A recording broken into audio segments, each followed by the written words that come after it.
दोस्तों अनोद अकेडमी नई किरण नया सवेरा में आप सभी लोगों का हार्दिक स्वागत है, अभिनंदन है, वंदन है। दोस्तों हम लोग समझ रहे थे केबीएस पीआरटी के सिलेबस को व्याख्या के साथ। तो हमने अभी तक की जो व्याख्या की है उसमें केबीएस पीआरटी के सिलेबस में चार पार्ट है। पार्ट 1 में हिंदी और इंग्लिश से प्रश्न आएंगे, पार्ट 2 में करंट अफेयर, रीजनिंग और कंप्यूटर साइंस से प्रश्न आएंगे, और पार्ट 3 में बाल मनोविज्ञान शिक्षण, टेक्नोलॉजी शिक्षण और तकनीक पर आधारित प्रश्न आएंगे।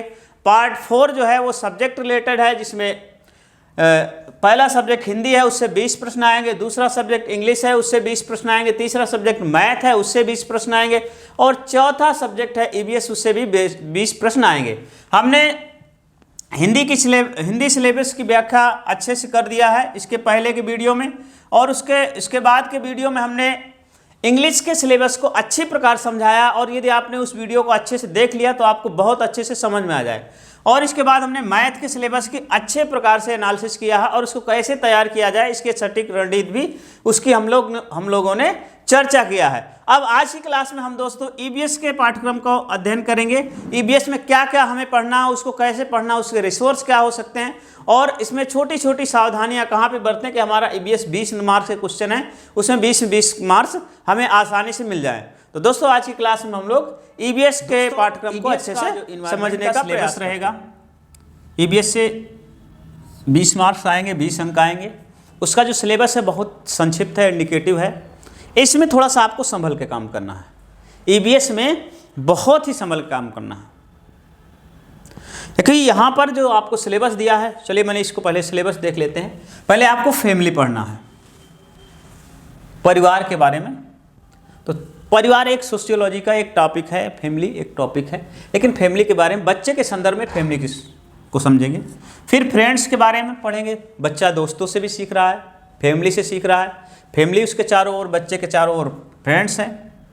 और बच्चे का भोजन, फूड को पढ़ना है, खाद्य पढ़ना है। शेल्टर,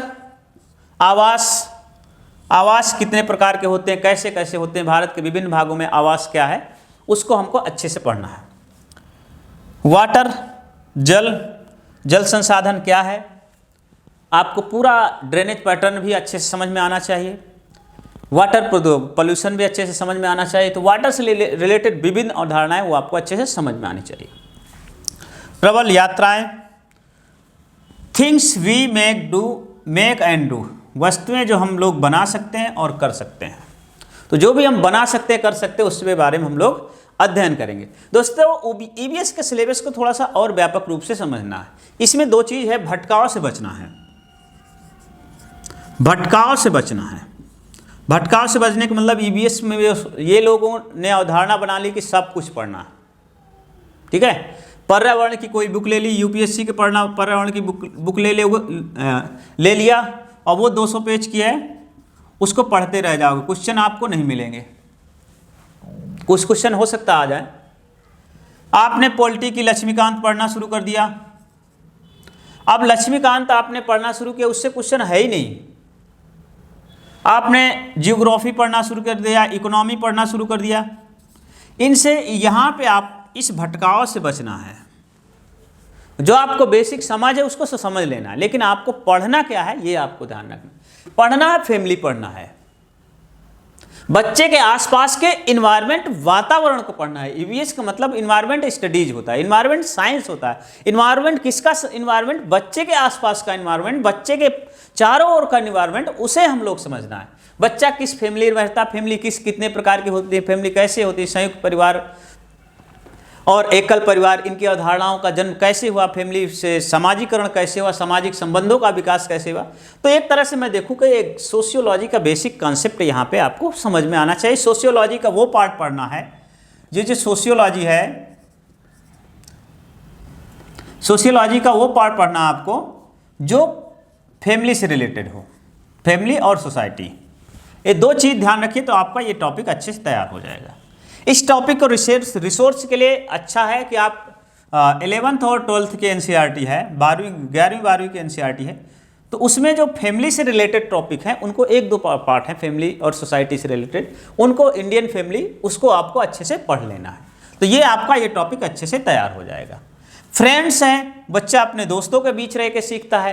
दोस्तों से ही सीखता है कि नहीं?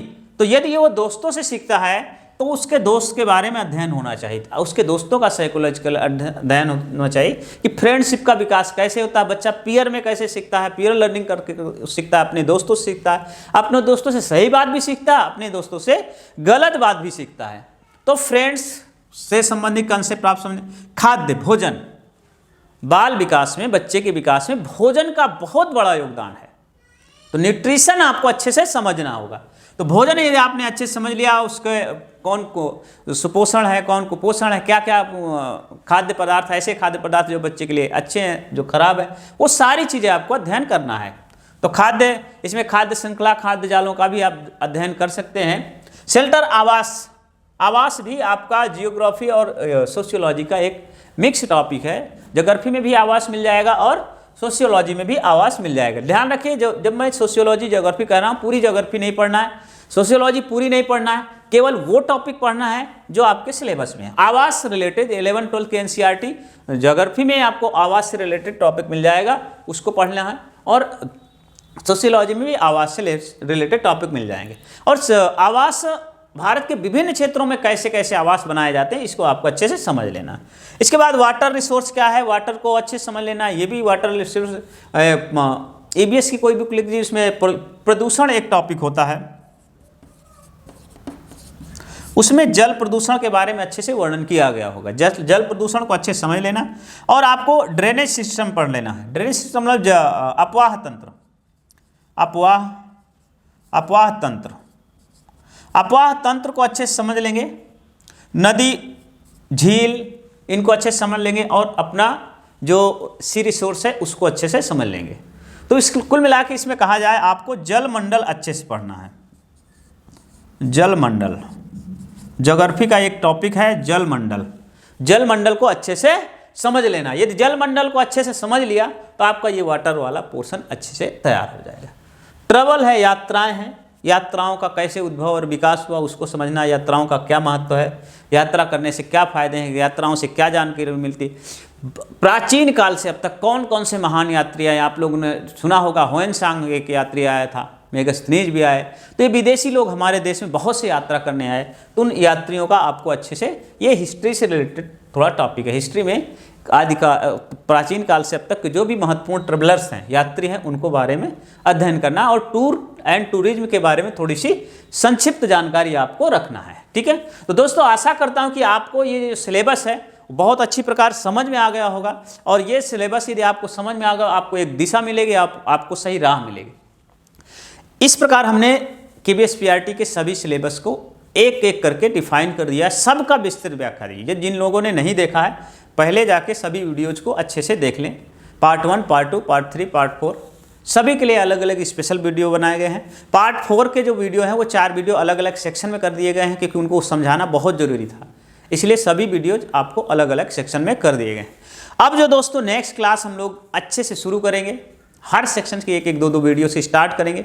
हम हिंदी की सीरीज शुरू करेंगे, मैथ की सीरीज शुरू करेंगे, और सबसे महत्वपूर्ण साइकोलॉजी की जो मनोविज्ञान है, शिक्षण शास्त्र है, तो शिक्षण पर आधारित जो सिलेबस पर आधारित है। ऐसे नहीं कि आपको पूरा मनोविज्ञान पढ़ाना, पूरा उसमें नहीं, क्योंकि B.Ed BTC और कोर्स में बहुत ज़्यादा मैटर है, लेकिन वो पॉइंट जो आपके लिए अनुकूल है। तो B.Ed BTC और M.Ed में आप शिक्षा शास्त्र में जाओगे तो बहुत व्यापक चीज़ें हैं, लेकिन जो आपके लिए क्या जरूरी है, ध्यान रखिए दोस्तों, जब भी बाल मनोविज्ञान पढ़िए, आपकी निगाह में आपका बच्चा होना चाहिए। बच्चे को केंद्र में रख के सब चीज़ों का अध्ययन करिए और इमेजिन करते रहिए, सोचते रहिएगा, अपने मन से सोचे। बच्चा इस जगह आए तो क्या सोचेगा, इस कंडीशन में हो तो फिर बच्चा क्या सोचेगा, बच्चा सोचेगा तो टीचर क्या सोचेगा। तो यदि हर चीज़ में आप अपने माइंड को जागृत कर दिए तो आपका 70% स्टडी मटेरियल वैसे भी तैयार हो जाएगा। तो इसलिए दोस्तों, अनोदय अकेडमी, नई किरण, नया सवेरा से आशा करता हूं कि आप लोगों को चीज़ें अच्छी मिलेंगी और इससे जुड़ने का प्रयास करिए। आप भी जुड़िए और दोस्तों को भी जुड़िए।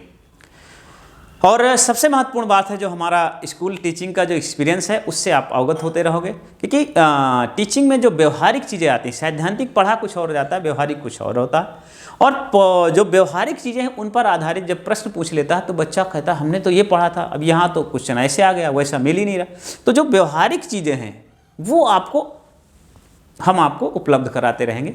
अपने क्लास टीचिंग अनुभव का आपको लाभ मिलेगा। तो दोस्तों मिलते हैं नेक्स्ट वीडियो में, तब तक के लिए जय हिंद, जय भारत।